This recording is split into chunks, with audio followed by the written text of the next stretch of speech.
अपने हिंदुस्तान की labour community जो है उनसे मिलने गए हैं, उनसे मिले हैं, उनसे बातचीत हुई है। उनसे क्यों मिले, उनसे पूछा है कि भाई आप लेबर इधर रह रहे हो, आपको खाने पीने की तंगी तो नहीं है, आपकी रिहाइश की तंगी तो नहीं है, आपको कोई गवर्नमेंट की तरफ से कोई तंगी तो नहीं मिल रही। देखें, कुवैत में मौजूद हैं और हम देख रहे हैं कि ये दौरा इंडिया के प्राइम मिनिस्टर नरेंद्र मोदी के लिए कितना इम्पोर्टेंट है। 43 इयर्स के बाद कोई इंडियन लीडर जो है वो कुवैत विजिट पर गए हैं और वहाँ हम देख रहे हैं कि किस तरह उनका वार्म वेलकम किया जा रहा है। हम देख रहे हैं कि गुजरते वक्त के साथ मुस्लिम ममालिक जो है वो इंडिया के करीब और पाकिस्तान से है वो आज मोदी जी के लिए सर झुका करके अपनी पलके बिछा करके कुवैत में खड़े हुए थे और मोदी मोदी के नारे लगाए जा रहे थे, भारत माता की जय के नारे लगाए जा रहे थे, हमारा तिरंगा कह सकते हैं कि इंडियंस की इस टाइम पे जो सबसे पहली कोशिश यही है कि वो पूरी दुनिया में अपना सिक्का जमाए। और इस हवाले से वो दुनिया के जितने भी बड़े लीडर थे, आप देख सकते हैं कि सिर्फ कुवैत नहीं, उनकी कोशिश है कि वो सऊदीया के साथ भी अपने तल्लुकात मजीद बढ़ाते जा रहे हैं। दोस्तों, भारत के प्रधानमंत्री नरेंद्र मोदी का इंदिरा गांधी के बाद प्रधानमंत्री मोदी का यह पहला यात्रा है। आइए देखते हैं इस पर पाकिस्तान मीडिया का क्या कहना है। अपने हिंदुस्तान की लेबर कम्युनिटी जो है उनसे मिलने गए हैं, उनसे मिले हैं, उनसे बातचीत हुई है। उनसे क्यों मिले, उनसे पूछा है कि भाई आप लेबर इधर रह रहे हो, आपको खाने पीने की तंगी तो नहीं है, आपकी रिहाइश की तंगी तो नहीं है, आपको कोई गवर्नमेंट की तरफ से कोई तंगी तो नहीं मिल रही। देखें, अगर वो उनको कोई तंगी मिल रही है तो वो उनकी कुवैत की गवर्नमेंट से बात करेंगे कि यार मेरे लोगों को ये तंगी क्यों मिल रही है, उन्हें रिलीफ मिले। कुवैती दिनार हो ना, 1 दिनार हो, और पाकिस्तानी जो है 904 रुपए बनते हैं। 1 दिनार की बात करूं, पाकिस्तानी 904 रुपए बनते हैं। अब आप आए हिंदुस्तान की तरफ, 1 दिनार हो और हिंदुस्तान के 270 समथिंग कुछ ऐसे बनते हैं, हिंदुस्तान के 275 या 274। दिल करता है कि इस मुल्क छोड़ के भाग जाएं। हाँ, यही और बात, लेकिन अब भागे अगर डंकी लगा के जाएं हाँ, तो जान का खतरा है। ठीक है, नहीं तो फिर पैसे जोड़े, फिर 35 लाख लगा के जा सकते हैं। पैसे जुड़ेंगे नहीं, आमदनी नहीं है। हाँ। लंडे का माल खरीदने आया हूँ।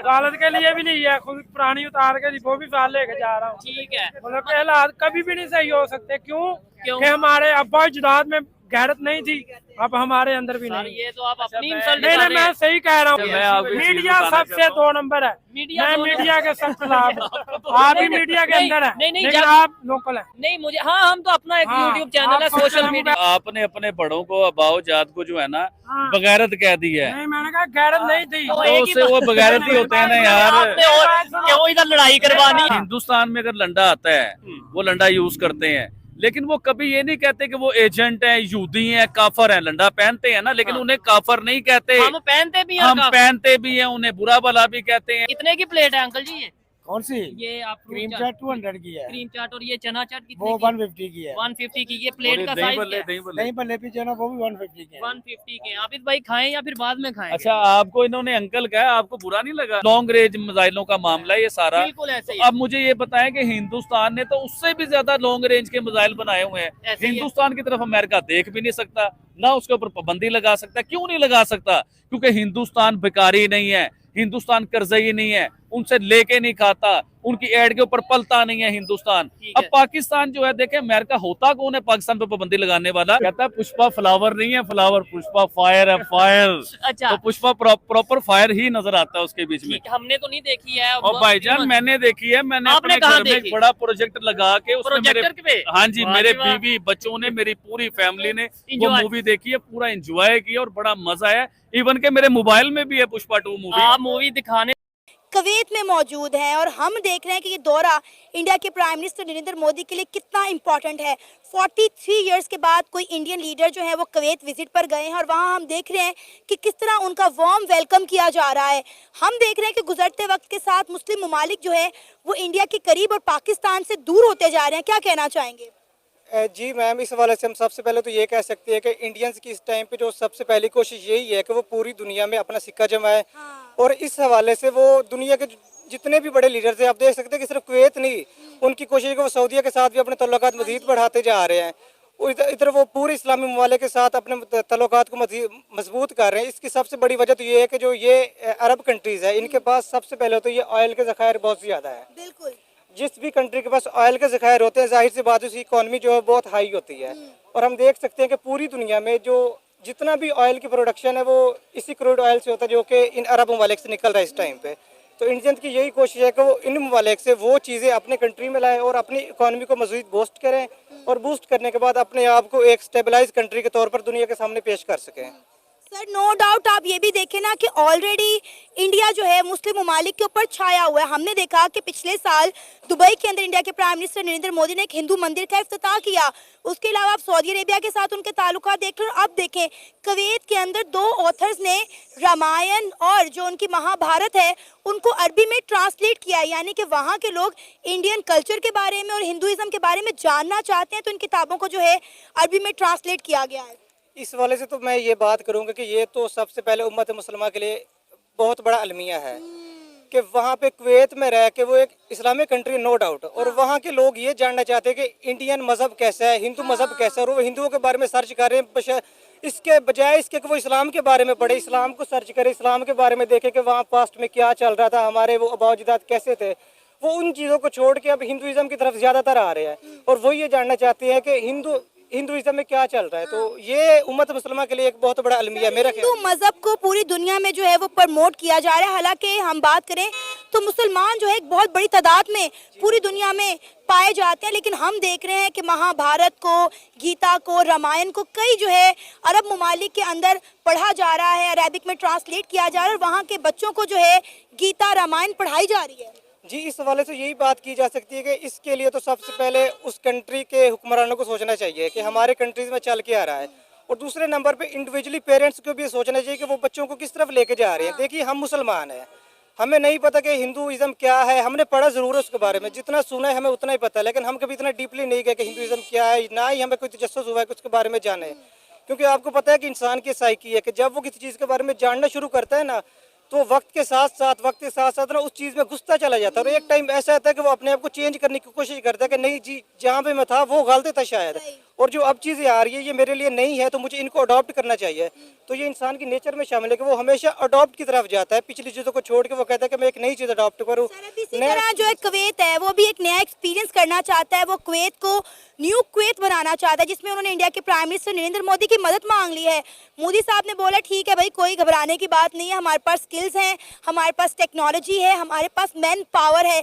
और इसी जो है एजेंडे के तहत इंडिया के प्राइम मिनिस्टर नरेंद्र मोदी जो है वो कुवैत के विजिट पर गए हैं, क्योंकि कुवैत जो है वो खुद को डेवलप करना चाह रहा है, न्यू कुवैत बनाना चाह रहा है खुद को। जी बिल्कुल, इस हवाले से हम ये बात कर सकते हैं कि देखिए ना, जब भी चीज़ें होती है ना वो म्यूचुअल अंडरस्टैंडिंग के जरिए ही होती है। अब मोदी को क्या है, कुवैत वाले उनके हिंदुइज्म के बारे में जानना चाह रहे हैं कि हम उसको मॉडर्न करें, उसमें चेंजिंग्स लाएं, जो पुराने रस्म रिवाज उनको ख़त्म करके उसको जिद्दत की तरफ लेके आए, मॉडर्निज्म की तरफ लेके आए। और उसके बदले में मोदी उनसे क्या चाह रहा है, वो चाहता है कि उनके जो वहाँ पे जितने भी खैर निकल रहे हैं वो मैं अपने कंट्री में लाऊं, अपनी कंट्री की इकोनॉमी को बूस्ट करूं। तो इस वाले से उसकी कोशिश यही है कि मैं जो भी मुझसे बन सका ना, मैंने इंडिया को ऊपर लेके जाना है। उसकी जो सबसे पहली अवलीन तरजीह है ना, उसकी यही है कि मैं इंडिया को ऊपर लेके जाऊं, इकोनॉमी को बूस्ट करूं। और जाहिर सी बात है, पॉलिटिशियन है तो अगर उसने अपने आप को लॉन्ग टाइम के लिए वहाँ पे रखना है इस सीट पे, तो उसको चाहिए कि इंडिया की इकोनॉमी को बूस्ट करवाएगा, तो उसके लिए उससे जो भी बन पाएगा वो जरूर करेगा। सर ऑलरेडी आप देखें कि कितनी बड़ी तादाद में जो है वो कुवैत के अंदर इंडियंस काम कर रहे हैं, जिनकी तादाद तकरीबन 30% से ज़्यादा है। और सिर्फ कुवैत की बात नहीं कर रही मैं, आप देखें कि ऑल ओवर द वर्ल्ड हमें इंडियंस का गलबा नज़र आ रहा है। हर जगह जो है वो इंडियंस छाए हुए हैं। आप जितनी मल्टीनेशनल कंपनीज उठा के देख लें, आप यूएई देख लें, आप सऊदीया देख लें, आप ईरान देख लें, आप इराक देख लें, आप यूके देख लें, आप यूएसए देख लें, हर जगह इंडियंस को हाथों हाथ लिया जा रहा है। और वो आज मोदी जी के लिए सर झुका करके अपनी पलके बिछा करके कुवैत में खड़े हुए थे और मोदी मोदी के नारे लगाए जा रहे थे, भारत माता की जय के नारे लगाए जा रहे थे, हमारा तिरंगा झंडा सर्वप्रथम रखा गया कुवैत था। के शहजादे हैं जो कुवैत के गवर्नर्स के अंदर मौजूद हैं, वो भारत के गुण गाते दिखाई दे रहे हैं। मोदी साहब का विजिट होता है और ये देखिए कितने खूबसूरत तरीके से रेड कारपेट वेलकम किया जाता है, उनको गार्ड ऑफ ऑनर दिया जाता है, भारत के कल्चर को वहां पर प्रमोट किया जाता है। और इसके साथ साथ हम बात करेंगे हिंदुइज्म की। अगर देखा जाए तो मुस्लिम जो है नंबर्स में ज्यादा है, लेकिन प्रमोट किसको दुनिया कर रही है, हिंदुइज्म को। और आज कुवैत ने भगवत गीता और रामायण को ट्रांसलेट किया है ताकि उनके स्कूल्स के अंदर जो है सनातन धर्म को प्रमोट किया जाए, बच्चों को भगवत गीता पढ़ाई जाए, बच्चों को रामायण सिखाया जाए और उनको उस तरह से इंपावर किया जाए जिस तरह से सनातन धर्म में किया जाता है। तो कुवैत एक ऐसा इस्लामिक मुल्क है जहां पे शरिया है। साथ साथ हम ये भी बताएं कि वही कुवैत है जिन्होंने 7x जो है या फॉर्मर नेवी के जो अफसरान हैं उनको सजाए मौत सुनाई थी और फिर बाद में जो है इंडिया की एक रिक्वेस्ट पे उन्होंने जो है उनको मुल्क वापस भेज दिया था। ये भी बहुत बड़ी खबर थी और 2 दिन का दौरा है जी मोदी साहब का कुवैत के अंदर। हाँ, नहीं आज आपको मूड बहुत अच्छा है, पहले इसकी वजह बताएं हमें। नहीं, एक्चुअली शाला होता क्या है ना कि हमारे भारत के प्रधानमंत्री आदरणीय मोदी जी को हमेशा टारगेट किया जाता है कि वो तो सांप्रदायिक हैं, वो तो कट्टर हिंदू हैं।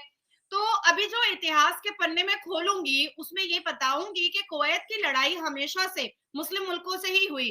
और देखिए जब कट्टर हिंदू कुवैत पहुंचा तो वहां पर वो जुब्बा पहने हुए और साफा पहने हुए और ना जाने हजारों बार हज किए हुए लोग कैसे उनको सर पलकों पे बिठा रहे थे। तो मुझे कभी कभी आश्चर्य होता है कि पाकिस्तान हो, बांग्लादेश हो या भारत हो, यहाँ के मुसलमान आखिर चाहते क्या है? क्योंकि अच्छा। यूएई मिडिल ईस्ट का मुसलमान तो रिफॉर्मेशन चाहता है, जो 54 या 55 मुस्लिम मुल्क है वो तो रिफॉर्मेशन चाहता है, वो डेवलपमेंट चाहता है, वो आदरणीय प्रधानमंत्री मोदी जी का साथ चाहता है, वो भारत का साथ चाहता है। लेकिन आकर बांग्लादेश और पाकिस्तान और भारत का मुसलमान क्या चाहता है? इसलिए मुझे हंसी आ रही थी कि जिस भारत के मुसलमानों को अपने आप को सबसे ज्यादा खुशकिस्मत समझना चाहिए कि आदरणीय प्रधानमंत्री मोदी जी हमारे प्रधानमंत्री हैं, वही सबसे ज्यादा दिन रात